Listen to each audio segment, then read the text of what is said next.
Assalamualaikum warahmatullahi wabarakatuh.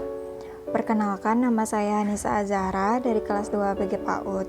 Di video kali ini, saya akan menjelaskan tentang pembelajaran inklusif bagi peserta didik berkebutuhan khusus dengan hambatan fisik motorik. Anak yang mengalami gangguan motorik adalah seseorang yang memiliki kelainan fisik dan gangguan fungsi fisik. Kelainan fisik merupakan berbagai kelainan bentuk tubuh yang berhubungan dengan tulang, sendi, dan otot. Misalnya mereka yang menyandang kelainan amputi, kelainan bentuk tubuh dan organ gerak, serta dislokasi sendi. Sedangkan gangguan fungsi fisik adalah seseorang yang memiliki kondisi fisik normal tetapi memiliki fungsi fisik yang terganggu atau motoriknya terganggu. Misalnya penyandang polio dan cerebral palsy. Klasifikasi anak dengan hambatan fisik motorik atau tunadaksa ditinjau dari sistem kelainannya dapat dibedakan atas kelainan pada sistem cerebral dan kelainan pada sistem otot dan rangka. Kelainan pada sistem cerebral berupa cerebral palsy yang menunjukkan kelainan gerak, sikap dan bentuk tubuh, gangguan koordinasi, dan kadang disertai gangguan psikologis dan sensoris karena adanya kerusakan pada masa perkembangan otak. Sedangkan kelainan pada sistem otot dan rangka berupa poliomyelitis, muscle dystrophy, dan spina bifida.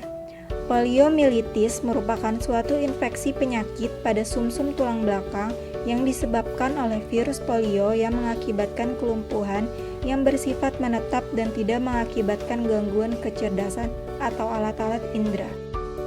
Karakteristik akademis anak tunadaksa meliputi ciri khas kecerdasan, kemampuan kognisi, persepsi, dan simbolisasi. Karakteristik sosial emosional anak tunadaksa kadang-kadang menjadi rendah diri. Sedangkan karakteristik fisik anak tunadaksa biasanya mengalami gangguan gerak untuk mobilitas. Selanjutnya, program kebutuhan khusus. Anak-anak tunadaksa membutuhkan bina diri atau kemampuan mengurus diri dan bina gerak. Tujuan dari bina gerak yaitu untuk memperbaiki dan mengembangkan fungsi gerak pada anak, atau untuk memberikan bekal dan kemampuan gerak yang dapat mengantarkan anak mampu bergerak untuk berpartisipasi dan bersosialisasi dengan lingkungannya. Materi bina diri yakni meliputi yang pertama, kebersihan badan antara lain mencuci tangan, mencuci muka, mencuci kaki, menyikat gigi, mandi, mencuci rambut, dan menggunakan WC. Kedua, makan dan minum. Ketiga, berpakaian dan berhias. Keempat, keselamatan diri. Dan kelima, adaptasi lingkungan. Kemudian, materi bina gerak meliputi yang pertama, penguatan otot yang lemah. Kedua, pelemasan otot yang kaku. Tiga, mempertahankan kekuatan otot dan mencegah atrofi otot. 4. Memperbaiki gerak pada persendian. 5. Menanamkan keterampilan lokomotor. 6. Menanamkan keterampilan non-lokomotor. Dan ketujuh, memperbaiki koordinasi gerak tubuh. Strategi pembelajaran di kelas. Yang pertama, pembelajaran harus berdasarkan program pembelajaran individual yang melibatkan ahli lain seperti fisioterapis dan occupational therapist. Kedua, dalam mengajar anak-anak ini, penataan lingkungan harus diusahakan memfasilitasi setiap anak dapat bergerak dengan leluasa. Keamanan dan kenyamanan di dalam kelas juga diusahakan memadai. Ketiga, hal yang penting adalah dalam mengembangkan bina gerak, guru harus bekerja sama dengan guru pendamping khusus dan ahli dalam bidang otot dan tulang. Keempat, apabila terdapat hambatan berat pada anak ini, usahakan dia mendapatkan fasilitas khusus, misalnya kursi yang berbeda yang sesuai dengan kondisi fisik mereka. Kelima, guru harus tetap memiliki harapan yang tinggi kepada anak-anak ini agar mereka dapat berkembang dengan baik.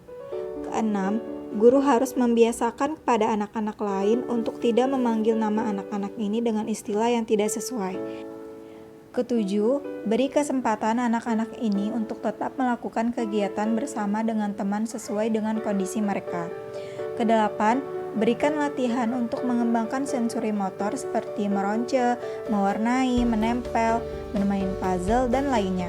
Kesembilan, berikan kegiatan yang melibatkan tangan, meliputi eksplorasi alat-alat tulis, menggunakan telepon, menekan bel, menyalakan dan mematikan lampu, serta membuka dan menutup pintu.